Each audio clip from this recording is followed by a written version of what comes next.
आज की कहानी है चोर और महात्मा का ज्ञान। तो आइए हम इसे सुनते हैं।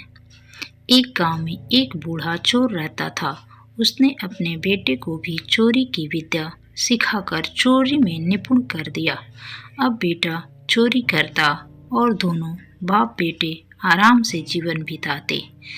बूढ़े चोर के बेटे को सख्त हिदायत थी कि किसी साधु संत की बातों में नहीं आना।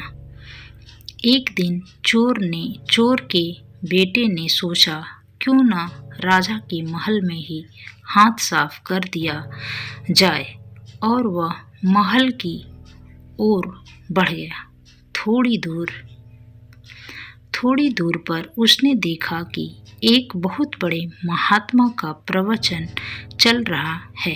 पिताजी ने मना किया है, ये सोचकर वह कानों में उंगली डालकर वहां से भागने लगा। भागते भागते जैसे ही वह भीड़ के निकट पहुंचा, एक पत्थर से टकराकर नीचे गिर गया। तभी महात्मा जी की आवाज उसके कानों में पड़ी, कभी झूठ नहीं बोलना चाहिए। जिसका नमक खाओ उसका कभी बुरा मत सोचो। जो ऐसा करता है उसको ईश्वर सदैव सुखी बनाए रखता है।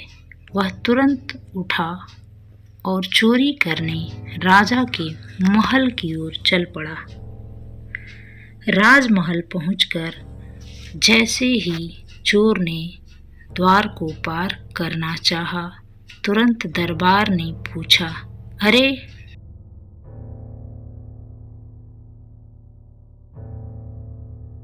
कौन हो तुम?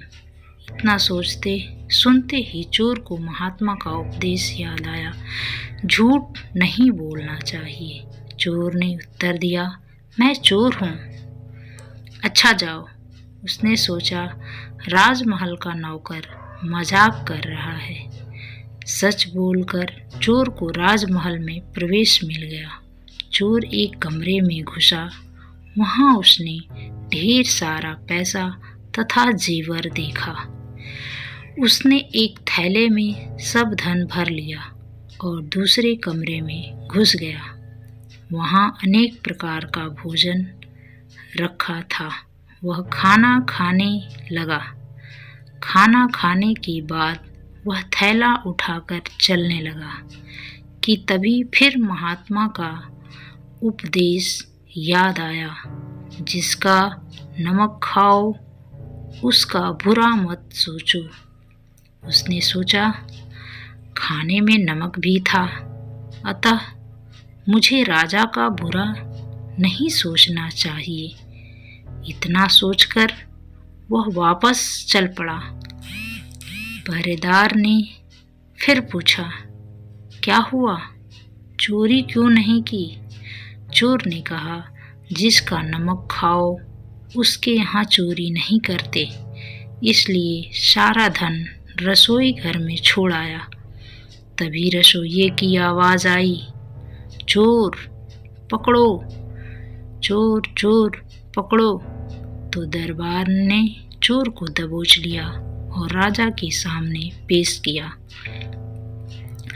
पूछने पर राजा के सामने चोर ने कहा कि मैंने तो सत्य कहा महाराज कि मैं चोर हूँ, किंतु मैंने आपका भोजन खा लिया और जिसका नमक खाते हैं वहाँ चोरी नहीं की जाती, अतः मैं धन छोड़कर भाग रहा था। चोर के उत्तर से राजा बहुत प्रसन्न हुआ और उसने अपने यहाँ नौकरी दे दी। राजमहल से घर जाकर चोर ने अपने पिता से कहा, देखिए पिताजी, महात्मा की बात मानने के कारण ही आज मुझे दरबार में नौकरी मिली। महात्माओं की प्रवचन से सभी का कल्याण होता है। इस प्रकार इस कहानी से हमें ये शिक्षा मिलती है कि महात्माओं का प्रवचन सुनना चाहिए और हमें उनका कहा मानना चाहिए। इस प्रकार यदि आपको ये कहानी अच्छी लगी तो हमारे चैनल को लाइक, शेयर, सब्सक्राइब करना ना भूलें। जय हिंद, वंदे मातरम।